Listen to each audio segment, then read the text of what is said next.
소속팀 감독과 선배들의 가혹 행위에 시달리다가 스스로 목숨을 끊은 고 최숙현 선수의 안타까운 죽음에 국민적인 분노가 커지고 있습니다. 체육계의 잘못된 관행이 여전히 뿌리 뽑히지 않은 채 피해자가 속출하는 현실, 과연 이번엔 달라질 수 있을까요? 오늘 오전에 숨진 최 선수의 동료들이 어렵게 용기를 내서 한 달에 10일 이상 상습 폭행이 있었다면서 추가 폭로에 나섰습니다.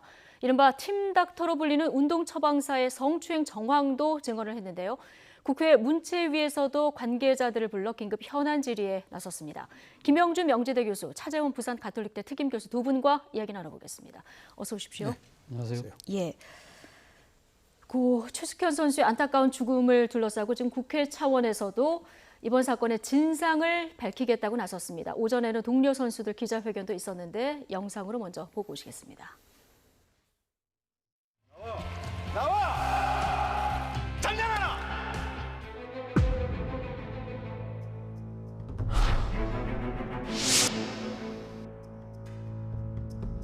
보는 시인을 안 했습니다.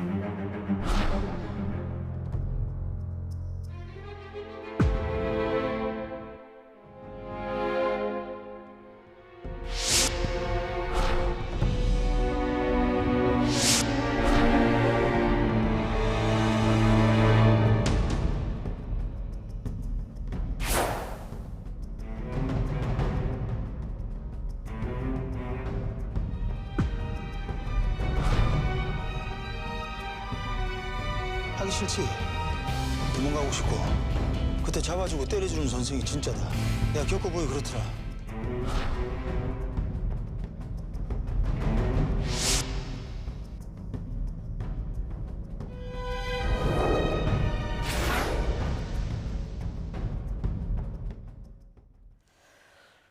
예, 어떻게 이런 일이 있을 수 있었을까요? 오늘 고 최숙현 선수의 동료들이 어렵게 용기를 내서 기자회견을 해서 추가 폭로에 나섰는데 내용을 몇 가지 좀 전해드리면 복숭아 먹고 살쪘다고 술 마시면서 폭행을 했다. 그리고 한 달에 열흘 이상은 이제 폭행을 당했다. 이런 내용도 있었고요. 지금 최숙현 선수를 정신병자로 취급하면서 이간질을 시켰다. 이런 내용도 있었고 선수들 휴대폰 사찰하는 일도 있었습니다. 이게 자는 사이에 지문인식을 풀었다. 이런 내용까지 있었어요. 어떻게 들으셨어요? 상당히 그 동료들의 그 증언을 들어볼수록 상당히 안타깝고요. 예. 정말 좀 참담한 신경을 그러니까 금할 수가 없는데요. 저는 뭐 이 지금 체육계의 그 폭력 사태가 지금 어제 오늘 일이 아니지 않습니까? 그럼에도 계속적으로 반복되는 이유는 결국 근본적으로 이 체육계에 만연돼 있는 일등 지상주의, 승리 지상주의가 결국 문제가 아닐까 하는 생각이 듭니다. 이번 뭐 경주 시청에서 그 최숙현 선수가 경주시청에 소속돼 있을 때 이런 일이 벌어졌다고 하는데 경주시청의 이 지금 철인 3종 팀이 전국 최강이라고 그래요. 그러다 보니까 이 감독 입장에서는 계속적으로 1등을 해야만 되는 수밖에 없는 그런 여러 가지 그러니까 이 주위의 시선들 그런 것도 있지만 결국 지금 감독의 승리에 따라서 연봉 협상이 또 조정되는 측면도 분명히 있는 것이거든요.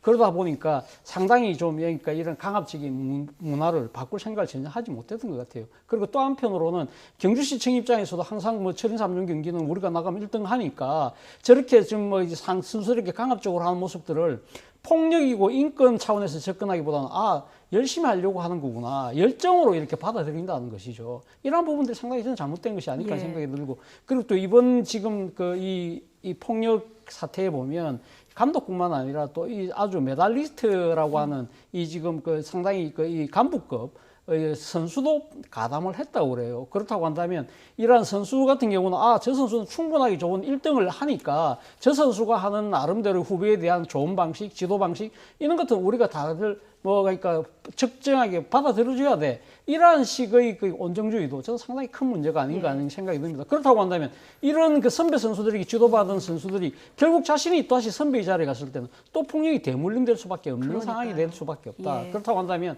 이 승리 지상주의, 1등 지상주의를 건절해야 될 결정적인 이유가 바로 거기에 있다는 것이죠. 예. 심석희 선수 논란이 있었던 게 지난해 1월인데 그렇습니다. 이렇게 계속 반복되는 상황입니다. 이번 일이 정말 더 안타까웠던 거는 최숙현 선수가 극단적인 선택을 하기 전에 무려 6군데의 도움의 손길을 요청했다는 거예요. 아무도 귀를 기울이지 않았습니다. 그런 의미에서 봤을 때 뭐 이제 승리 지상주의 문제라는 거, 인권의 문제라는 부분에 대해서는 뭐 100% 동의를 하지만 이게 수년간에 걸쳐서 집단적인 가혹행위가 있었다는 건 사실이잖아요. 그렇죠. 그리고 지금 앵커께서 말씀하신 것처럼 6차례에 걸쳐서 이 문제와 관련돼서 진상 포함해서 고소를 했는데도 이게 해결되지 않았다는 거. 그리고 마지막으로는 여하튼 간에 이 소속, 이 인 단체가 결국은 완전히 이 부분에 대해서 손을 놓고 있었다는 거. 이게 지금 드러나고 있는 거 아니겠습니까? 자, 그렇다고 한다면 이거는 뭐 스포츠계에 만연된 폭행, 만행 이거를 넘어서서 우리 사회에서 갖고 있는 인식과 관행에 대한 문제도 분명하게 이것은 같이 녹아있는 게 아닌가라는 생각이 좀 듭니다. 특히 가장 우리가 이제 논란이 되고 있는 부분 중에 하나가 뭐냐면 저는 전혀 동의하지를 않고 있지만 사랑의 매라는 거. 예. 매는 어떠한 경우도 있어서는 안 되죠. 근데 그걸 사랑이라는 것을 앞에다 포장을 해놓고 이것을 마치 선수를 위한 것처럼 하는 이런 행위가 아직까지도 우리는 사회 전반에 걸쳐서 인정하는 문화가 있단 말이죠. 그 잘못된 문화, 인식, 관행을 이제 고쳐야 되는데 방법은 뭐 여러 가지가 있을 수가 있는데 이렇게 지속적으로 문제 제기가 되는데도 불구하고 문제가 해결 안 됐다는 것은 그런 사회적으로 책임이 있는 거죠. 예. 특히 이제 정치에 대한 건 정치, 행정에 대한 거 등등 여러 책임질 사람들은 엄밀하게 따지면 가장 폭행을 가한 사람들도 있지만 우리 사회 전반적으로 다시 한번 이 문제에 대해서 이제는 결단을 내려야 될 때가 오지 않았는가라는 생각을 좀 합니다. 사회 인식, 사회적 책임 부분을 종합적으로 돌아볼 시점이다라는 네, 말씀해 주셨는데 고 최숙현 선수에게 이 폭행을 가한 사람 중 한 명 다름 아닌 팀 닥터였습니다. 그런데 이 사람 의사도 물리치료사도 아니었다는 증언이 지금 나오고 있는 뿐만 아니라 동료들에게는 심리치료로 자살까지 몰고 갈 수 있다. 이런 말까지 했다고 하는데 고 최숙현 선수의 아버지 인터뷰 내용 잠깐 듣고 오시겠습니다. 팀 닥터가 예. 우리 숙현이 심리치료를 한 적이 있습니다. 심리치료를 하고 이래 했는데 예. 다른 남자 동료들한테 팀 닥터가 네. 쟤는 내가 심리치료를 해서 극한 상황까지 몰고 가서 애가 스스로 자살하게 만들 수 있다. 이런 식으로 들은 동료들이 있었습니다. 지금 의사 면허도 없고 뭐 물리치료사도 자격도 없는데 예. 그러니까 걔가 뭐 의사가 아니니까 그런 소리를 했겠죠. 우리 그 선수 부모들끼리는 자들 돌팔이가 아니냐 이렇게 의심한 게 한두 번이 아니었었어요. 근데 아버님은 미국에서 유학하고 온 의사로 알고 계셨어요. 예, 다 선수들이나 선수 부모들은 다 그렇게 알고 있었고 그렇게 얘기했으니까요. 동료들도 이 팀 닥터가 내가 수술도 했고 뭐 의사다 이런 얘기를 했다는 취지의 증언을 앞서 이제 우리가 10시에 들어봤었는데 어떻게 이런 사람이 팀 닥터가 될 수 있었을까요? 지금 경주시 체육회는 검증을 전혀 안 한 겁니까? 그러게요. 그러니까 지금 이 부분이 그러니까 팀 닥터로 고용되는 예. 과정에 있어서 그러니까 경주시는 전혀 역할을 하지 못한 것으로 지금 보도가 되고 있습니다. 이 앞서 제가 이야기했던 상당히 성적을 많이 냈던 선수가 있는데 그 선수의 마사지를 담당을 했다고 그래요. 예. 그러다 보니까 상당히 그 그분한테 그러니까 마사지를 받고 나면 몸이 빨리 풀린다. 그러니까 우리 다른 후배 선수들도 이 사람이 좀 마사지를 해주면 좋겠다. 그런 이야기 때문에 이렇게 채용을 했다는 거 아니겠습니까? 역시 여기서도 이제 성적 그렇다고 지상주의니까. 한다면 상당히 예. 이런 부분들이 이 주목국으로 모든 것들이 행해져 왔는데 딴 것도 아니고 경주시청이에요. 경주시청에서 상당히 물론 이 지금 팀닥터에 대한 임금은 따로 지불하지는 않았다고 그래요. 그럼 이 팀닥터는 어디로 보상을 받았느냐? 선수들로부터 이 자발적인 형태의 돈을 받는 형식으로 자신은 임금을 받았다는 거거든요. 자, 이 과정에 있어서 그러면 감독기관이니까 경주시는 뭘 했나요? 저는 이런 식으로 하니까 이 팀닥터라는 사람이 상당히 이렇게 불법적이고 이렇게 채용된 것도 문제지만 이 사람이 결국 폭력에 가담했잖아요. 폭력에 가담한 사람한테 결국 이 사람은 또 심리치료까지 맡겠다는 것은 고양이한테 생선을 맡긴 거하고 똑같은 거 아닙니까? 그렇다고 한다면 경주시가 이러한 그 선수들에 대한 이거 인권 침해가 자행되고 있는 그 현장을 제대로 감독도 못하고 이러한 걸 갖다가 지금 할 수 있는 상황을 그래도 방치해뒀다. 네. 저는 또 한편으로는 경주시청도 문제지만 경주시의 행정사무감사를 감독하고 있는 경주시의회는 도대체 뭘 했을까? 우리가 지방자치제도를 하는 과정에 있어서는 그런 이 의회의 견제적인 감시 역할 이런 부분들도 있었는데 이런 모든 총체적인 시스템이 다 확실한 하나의 그 증거가 이 지금 팀 닥터의 사례가 아닐까 생각이 예. 듭니다.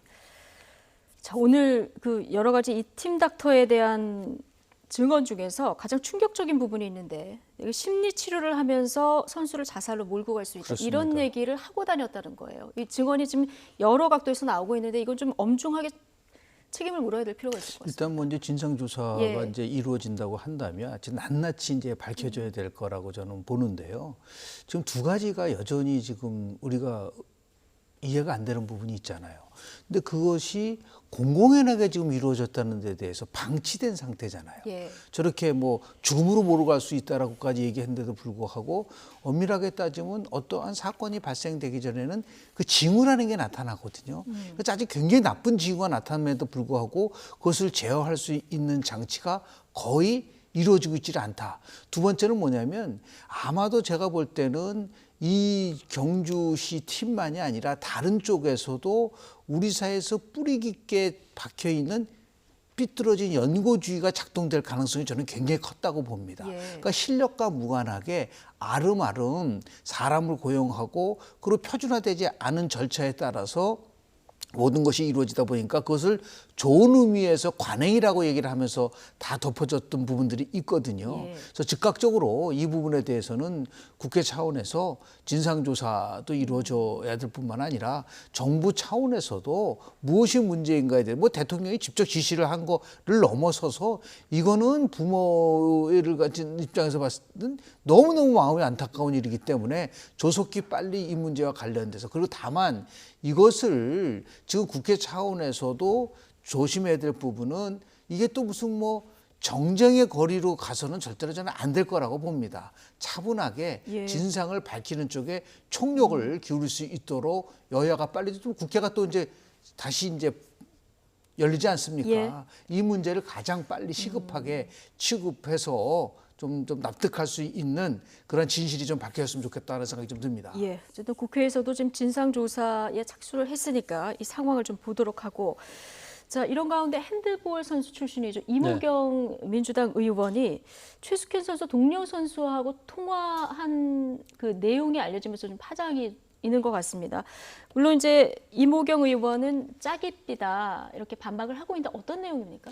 일단 뭐 지금 이모경 그러니까 의원이 그러니까 본인이 핸드볼 그 선수고 또 핸드볼 국가대표 그 감독 출신이지 않습니까? 그래서 나름대로 아마 이 최숙현 선수의 그 동료 선수들하고 아마 통화를 가졌던 모양이에요. 그런데 지금 최숙현 선수가 경주시청에서 팀을 이적해서 부산시청으로 옮겼는데 그런데 이제 그런 부분들을 이야기를 하면서 왜 가면 부산시하고 이런 데서는 뭐 이렇게 이 지금 그렇게 뭐 잘 몰랐냐는 식으로 이야기를 했다는 거 아니겠습니까? 네. 그리고 또 한편으로는 또 이 지금 이 지금 이모경 선수가 그러니까 이 또 뭐 남자 친구가 있는데 남자 친구하고 또 관계는 어땠냐는 등 뭐 그런 이야기들 약간 조금 이 상실은 본질이 아닌 이야기를 했다는 것이 이제 지금 문제라는 것인데요. 근데 이제 지금 최숙현 선수의 부모가 오늘 뭐 언론과 인터뷰에서 이런 이야기를 했다고 그래요. 이모경 의원의 약간 부적절한 이야기도 아마 결국 안타까워서 한 얘기가 아닌 게 있느냐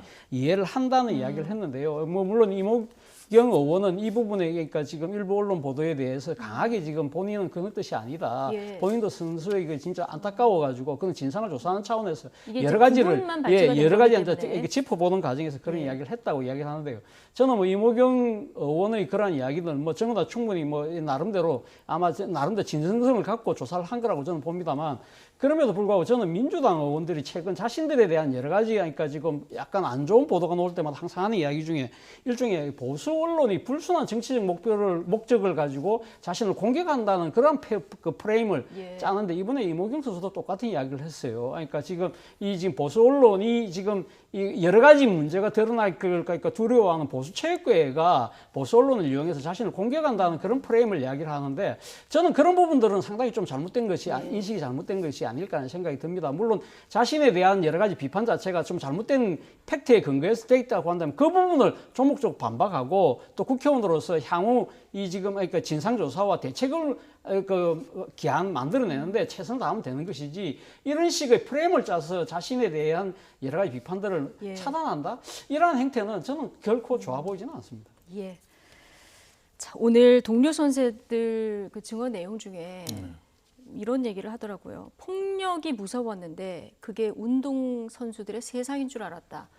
이 얘기 들었는데 굉장히 마음이 아프더라고요. 아닙니다. 고쳐나가야죠. 그러니까 모두가 교수님 말씀하신 대로 사회 모두가 책임감을 가지고 그렇습니다. 고쳐나가야 돼. 이번이 마지막이라는 생각으로 좀 고쳐나갔으면 좋겠다 생각을 하고요. 이어서 정치권 이야기로 본격 넘어가 보도록 하겠습니다. 자, 국회 원구성 협상에 반발해서 국회 등원을 거부해왔던 미래통합당이 오늘 국회에 복귀했습니다. 통합당 벌써부터 국정조사와 안보라인 청문회를 앞두고 단단히 벼르고 있는데요. 이 목소리 먼저 듣고 오시겠습니다.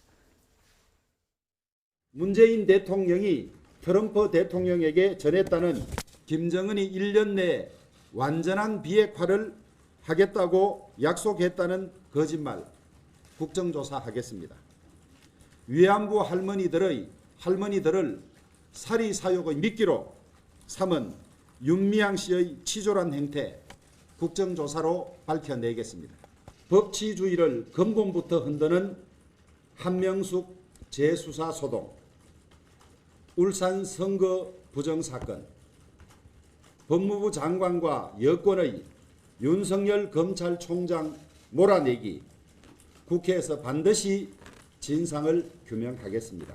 과거 대북 불법 송금에 관여했던 분이 대한민국 정보기관의 수장이 되고 이미 실패로 드러난 남북 정상회담을 주도했던 분이 대한민국 외교안보 정책의 컨트롤 타워가 되고 과거 편향적인 대북관을 갖고 있던 분이 대한민국 통일 정책의 책임자가 된다면 가뜩이나 방향성과 균형 감각을 상실한 우리 외교안보 정책은 오로지 북한 비위 맞추기라는 잘못된 방향으로 궤도 이탈을 할 수밖에 없게 될 것입니다. 좀 국정조사까지 얘기가 나오면서 단단히 벼르고 있는 통합당 의원들 얘기 듣고 오셨는데 지난 금요일에 청와대가 외교안보 라인 인사를 단행하지 않았습니까? 네. 지금 야당이 이 부분도 벼르고 있는 것 같습니다. 특히 지금 통합당이 벼르고 있는 사람이 박지원 전 의원이에요.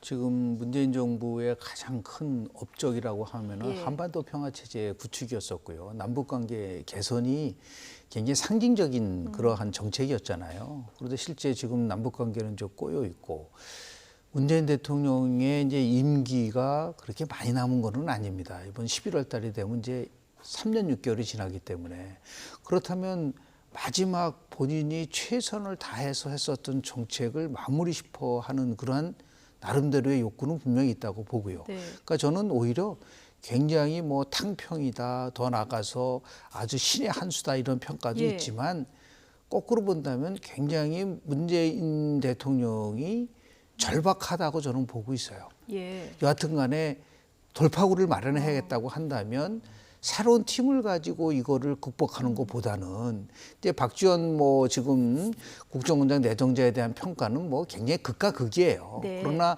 대북 문제와 관련된 경험이라든지 아니면 이인영 지금 의원에 대한 뭐 경험이라든지 이런 것들을 종합적으로 해서 결국 이런 생각을 갖고 있는 것 같아요.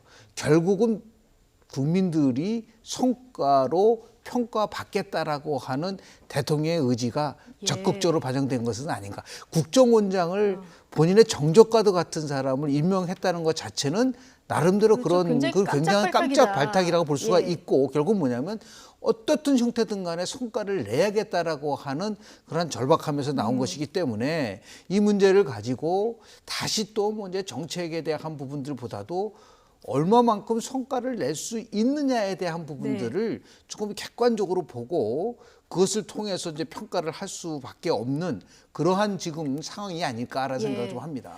남북관계에 반드시 성과 내겠다는 의지의 어떤 표현일 수 있는 이런 네. 부분이란 얘기 해주셨는데 일단 국정원장 인사청문회는 네. 정보위 소속이죠. 그렇죠. 근데 정보위원장 아직 공석이고요. 그렇습니다. 이러려면 통합당 몫의 국회의장도 선출해야 되고 좀 그렇죠. 복잡합니다. 맞습니다. 예. 지금 정보위원장을 지난번에 그러니까 여당이 상임위원장을 독식하면서도 뽑지 못했던 이유가 국회법에 따르면 정보위원 자체를 구성하는 데 있어서 국회 부의장단과의 협의를 거쳐야 되는데 거기서 지금 그러니까 야당 몫의 부의장이 없기 때문에 그렇습니다. 그렇기 때문에 지금 통합당의 입장에서는 그렇다고 해서 그러면 지금 국회 복귀 안 하고 그냥 마냥 막무가내 버틸 수 있느냐? 그럴 수는 없다는 것이죠. 왜냐하면 정보위가 구성이 되지 않으면 그러니까 이 지금 정보위에서 할 이 국정원장에게 대해서 실시하게 돼 있는 청문회 자체가 무산돼 버리잖아요. 그렇다고 예. 한다면 지금 앞서 뭐 자료합니다 나왔습니다만은 미래통합당에서는 지금 박지원 내정자에 대해서 강한 반대 입장을 갖고 있는데 그것이 뭐가 문제라는 걸 갖다가 짚어내서 국민들에게 보여줄 수 있는 기회가 없잖아요. 그렇기 때문에 결국은 돌아올 수밖에 없는 상황인데 아마 제가 생각했을 때는 오늘부터 이제 국회 돌아온다고 했으니까 아마 나름대로 지금 이 각 상임위원장 명단도 내겠지만 지금 현재 밀려지고 있는 지금 야당 몫의 국회 부의장 부분 선출에도 아마 응하지 않을까 하는 생각이 듭니다. 이것을 하나로 기하를 해서 국회 정상화는 일단 외형적으로 됩니다만 실질적으로 과연 정상화될지는 좀 더 지켜볼 대목이 너무 많습니다. 예, 언제까지 지켜봐야 될지. 네. 예, 자, 인사청문회뿐 아니라 네. 7월 임시국회 여야가 격돌할 또 하나 지점이 이제 바로 공수처 출범. 그렇습니다. 이 문제가 아닐까 싶은데요. 법적으로 오는 15일 출범은 예고가 돼 있는 상황인데 공수처장 후보 추천위조차 지금 구성이 안 된 이런 상황입니다. 여권은 통합당이 합류하지 않으면 본인들만 손해다 이렇게 통합당을 압박하고 있는데요. 자, 민주당 김종민 의원 그리고 열린민주당 최강욱 대표 인터뷰 내용 듣고 오시겠습니다.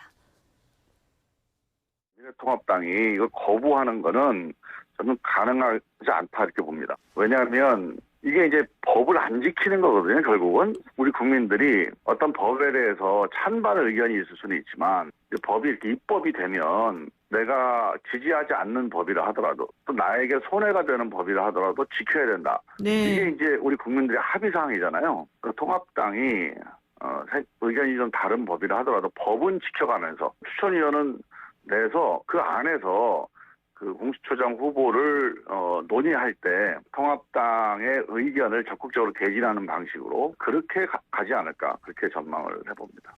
이미 통합당이 참여를 안 한다고 한다면 그 뺀 상태에서 개문 발차하겠다. 네, 그것도 네. 문제가 없다. 네. 이렇게 지금 검토를 했다는 거잖아요. 네. 그리고 법조항도 보면 아시겠지만 뭐 다 채워져야지만 추천위원회가 돌아간다. 이런 규정도 없습니다. 네. 그러니까 그 세부 조항과 관련해서 얼마든지 민주당은 논의를 할 수 있고 네. 또 그 참여하지 않으면 뭐 의장께서 지명하게 한다거나 뭐 이런 절차를 또 정할 수 있기 때문에 예. 그 미통당에 허락된 시간도 그렇게 많지 않은 것 같습니다.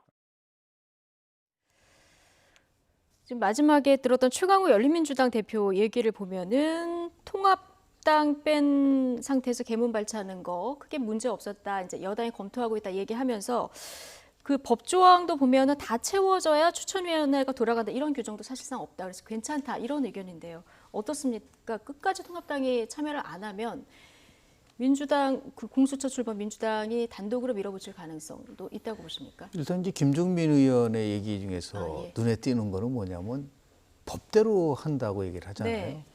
그러면 법대로 하면 되죠. 만약에 그 법에 의하면은 공수처추천위원회에는 원내교섭단체가 2명을 추천하게 돼 있잖아요. 그러면 법대로 한다고 한다면은 지금 원내교섭단체인 미래통합 2명을 추천하면 되죠. 그러고 나서 구성을 한 다음에 6명 이상의 추천위원을 받아야 되기 때문에 그런 것이 정상적인 그 법의 취지거든요. 예. 이 법이 처음에 만들어질 때 뭐였어요? 야당의 거부권을 주기 위해서 공수처 추천위원회에 6명의 추천을 받아야만 된다는 게 들어가 있는 거예요. 다만 세부적으로는 어떻게 추천하냐고 했을 때 원내교섭단체라는 걸 놓기 때문에 지금 문제가 되면은 방법은 법을 바꿀 수 있는 방법밖에는 없습니다. 그런데 만약에 법을 안 바꾼다고 한다면 이거를 그대로 만약에 지금 집권당이 밀어붙이면 집권당 자체가 법을 어기는 거죠. 예. 그러니까 법은 선별적이고 편의적으로 움직이면 안 돼요. 그러니까 자기네에게 유리한 거는 법대로 하라 그러고 불리한 거는 그렇지 않아도 된다라고 하는 대표적인 게 지금 그 열린민주당 그 최국 대표가 그렇게 얘기하고 있는 거 아니겠습니까?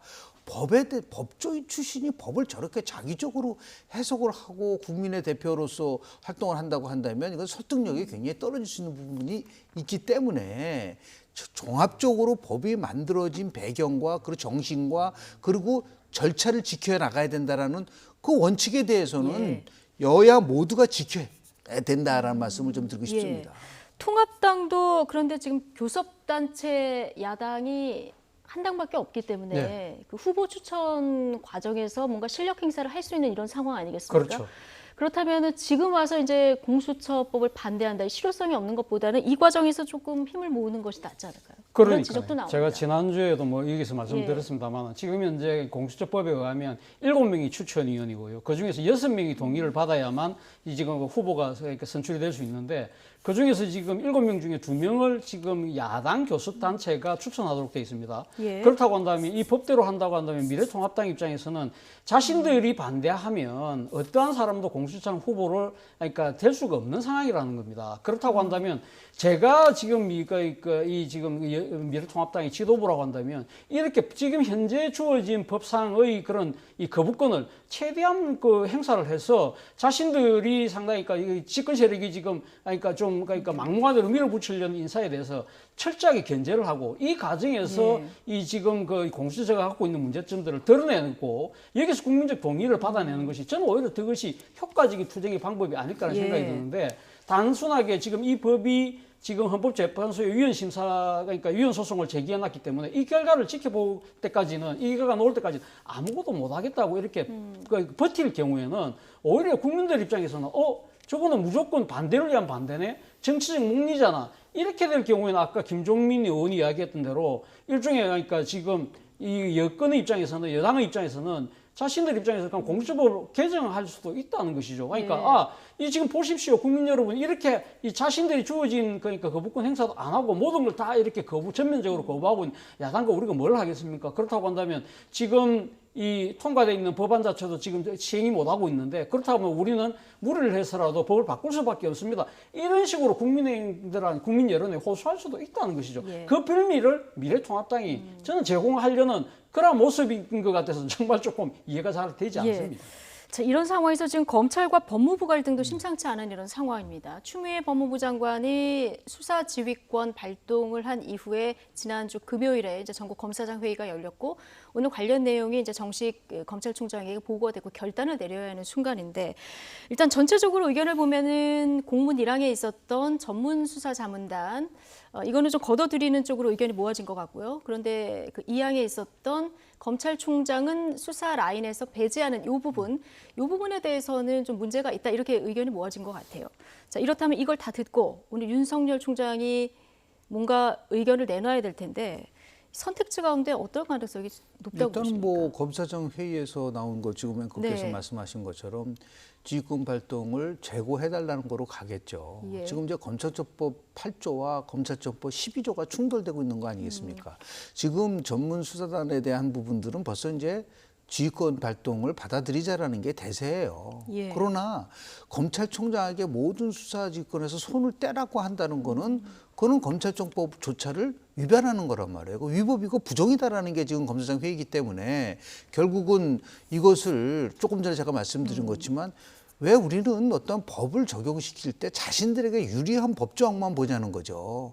다른 법도 같이 다 이렇게 같이 균형을 맞춰가지고 가야 되는 부분들이 있어야 되는데 자꾸만 이제 그 법무부 장관하고 이제 검찰총장하고 충돌하는 부분에 있어서 법 해석에 대한 문제를 가지고 지금 충돌하고 있는 거 아니겠습니까? 그렇다고 한다면 당연히 물론 이제 검찰이 법무부 장관이 모든 것을 다 지휘하고 있다라고 한다는 것에 대해서도 일정한 동의가 어려워요. 이 검찰의 정치적 중립과 독립성이 가장 핵심적인 게 검찰개혁의 핵심이라고 한다면 오히려 거꾸로 가야 되는 것도 맞는 거죠. 추미애 장관이 지금 외압을 막고 정확한 수사가 될 수 있게끔 해줘야 되는 것이 법무부 장관인데 지금 반대 방향으로 가고 있기 때문에 이거는 서로 두 사람 중에 한 사람이 무릎을 꿇어야지만 해결되는 치킨 게임으로 가고 있는 겁니다. 근데 치킨 게임은 법무부 장관하고 검찰총장이 누가 하나가 져야만 하는 게임으로 간다고 한다면 그거는 굉장히 바람직하지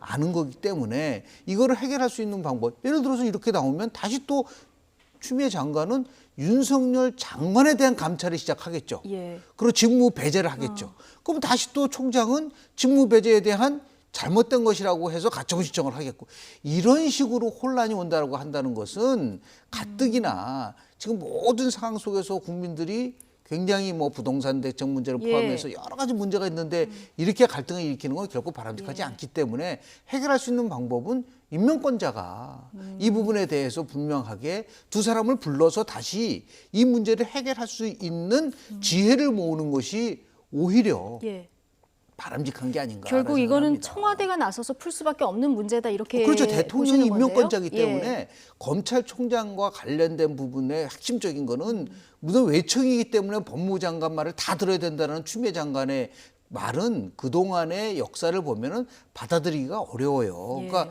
결국 협력관 22일 날 두 사람이 협력관계를 잘 유지하라고 했는데도 지금 안 되고 있다고 한다면 큰 틀 속에서 보면 두 사람 모두 다 대통령의 지시사항을 지금 위반하고 있는 거란 말이에요.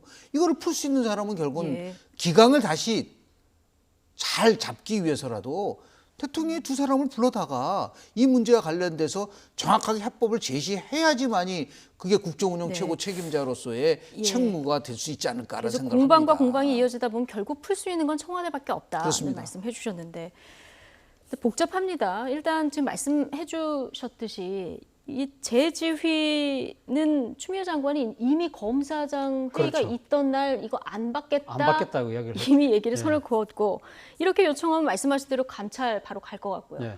근데 이게 지금 검사장들까지 다 모아서 의견을 모았는데 네. 이걸 또 지휘를 그대로 받아들이면 조중에 동요가 있을 거고. 네.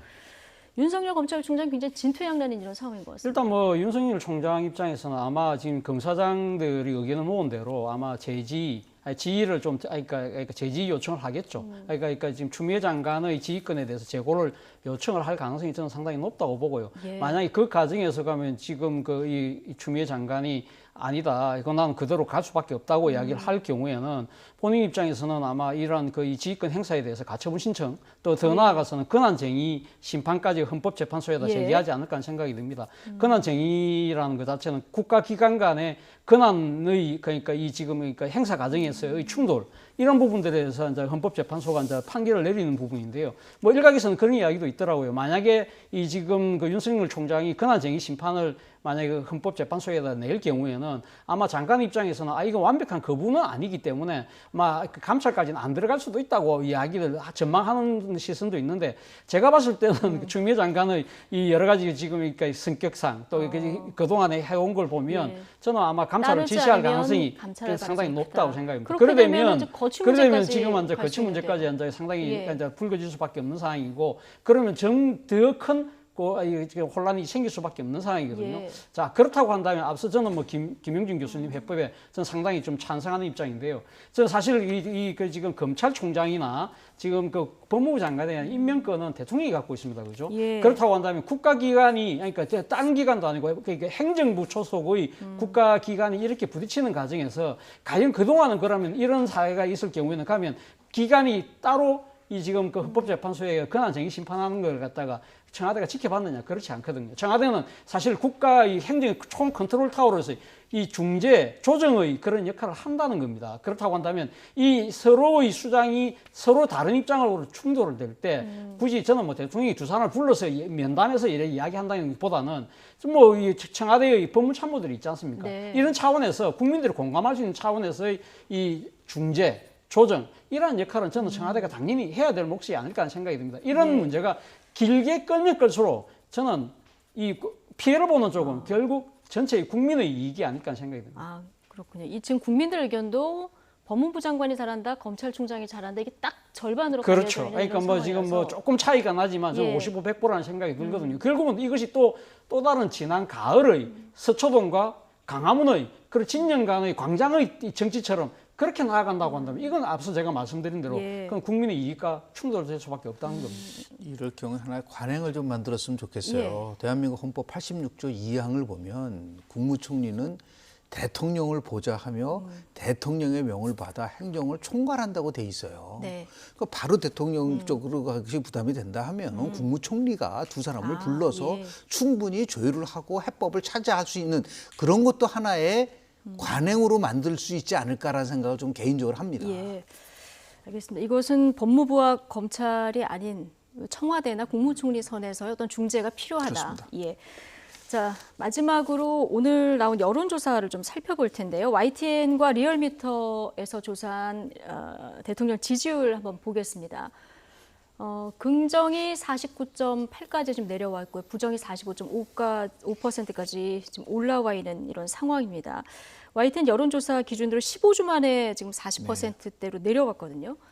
이런 추이 어떻게 분석하시고 가장 큰 원인은 어디에 있다고 보십니까? 정책의 실패에서 올 수 있는 거라고 저는 예. 가장 크게 지적을 하고 싶습니다. 인국공 사태라든지 부동산 정책이라든지. 왜냐하면 오늘 국정운영 평가를 보면은요, 서울 지역에서 지난주에 비해서 무려 7.4%포인트가 추락했고요. 예. 그리고 가장 강경하고 견고한 문재인 대통령 지지인 30대에서도 5.3%포인트가 추락했어요. 이거는 굉장히 보기 드문 거거든요. 그것은 결국 이제 30, 40대가 이 부동산 정책과 관련돼서 상당히 지금 이제 이의를 제기하고 있다라고 하는 부분들이 있기 때문에 5월 첫째 주가 62.0% 최고였었거든요. 그런데 지금 2달 정도 지나고 나서 12.2%포인트가 떨어졌다고 한다면요. 지금 사람들은 포인트라고 얘기를 하지만 총 유권자가 4,400만이라고 생각한다면요. 몇백만 표가 지금 움직이고 있는 거예요. 예. 이탈하고 있는 것이다. 이것만이 아니라 지금 정당 지지도 마찬가지로 굉장히 좀 위기 상황이라고 직시를 해서 아까 얘기한 검경 갈등 문제라든지 이런 문제를 빨리빨리 조속히 매듭을 짓고 민생에 치준할 수 있는 국회가 빨리 열려서 민생국회로 전환하는 방법 위에는 이 문제를 해결할 수 있는 방법은 없다라는 말씀을 좀 드리고 싶습니다. 예. 수도권 20, 30대에서 빠지는 게 지난주 리얼미터 갤럽 오늘 네, 그 똑같습니다. 여론조사까지 네. 같은 흐름으로 나타나고 있고요. 오늘 보면은 더불어민주당 지지도도 좀 휘청하는 모습 네. 볼 수 있는데 사실 지난 금요일에 이제 추경안도 여당 단독으로 네. 통과가 됐고요. 이제 앞으로도 만약에 통합당이 의원 의석수가 적기 때문에 여당 단독으로 할 수 있는 것들이 많은데 이제 이런 여론이 좀 부담이 되긴 하겠어요. 그렇죠. 뭐 사실 뭐 민주당이 그러니까 주장대로 한다고 하면 일하는 국회 되었고 추경도 그러니까 제때 처리도 되었고 그렇다고 한다면 국민들이 박수를 쳐야 되지 않습니까? 근데 왜 국민들이 이렇게 등을 돌리는 모습을 볼까요? 저는 그런 생각을 해봅니다. 아무리 그러니까 지금 국민들이 지난 총선 때 상당한 수의 의석을 밀어줬다고 하더라도 그것이 그러니까 여당이 그러니까 수적 우위에 근거해서 모든 걸 갖다가 그러니까 밀어붙이기 식으로 가라는 예. 뜻은 아니라는 것이죠. 그러니까 이런 식으로 가면 빨리 갈 수는 있어요. 그러나 과연 멀리 갈 수 있을까라는 의문이 지금 지금 지지율에서도 보이고 있다는 것이죠. 예. 그렇다고 한다면 이번 주부터 지금 이 미래통합당이 국회에 복귀한다는 거 아닙니까? 그렇다고 한다면 이 계기를 삼았어요. 저는 뭐 조금 이 그 민주당이 조금 정치적 여유, 관용, 예. 포용 이런 자세를 좀 내볼 필요가 있지 않을까. 그렇다고 뭐 그 첫 단추는 이번에 저 17개 전부 다 닫고 갔던 상임위원장 중에 한 7개 원래 주기로 했던 거. 저는 다시 뭐 이거 재배치하는 것도 저는 하나의 방법이지 않을까. 예. 이런 것이 그러니까 정치는 지는 듯 하지만 그것이 결국 이기는 길로 가는 것이 이 국민의 지지에서 나타나는 것이거든요. 예. 일하는 국회 뭐 빨리 가는 것도 중요하지만 지금 여당 멀리 갈 수 있는 여유를 가지는 것이 좋겠다 이런 의견까지 들어봤습니다. 김영준 명지대 교수, 차재현 부산 가톨릭대 특임 교수 오늘 두 분과 함께 얘기 나눠봤습니다. 고맙습니다. 네, 고맙습니다.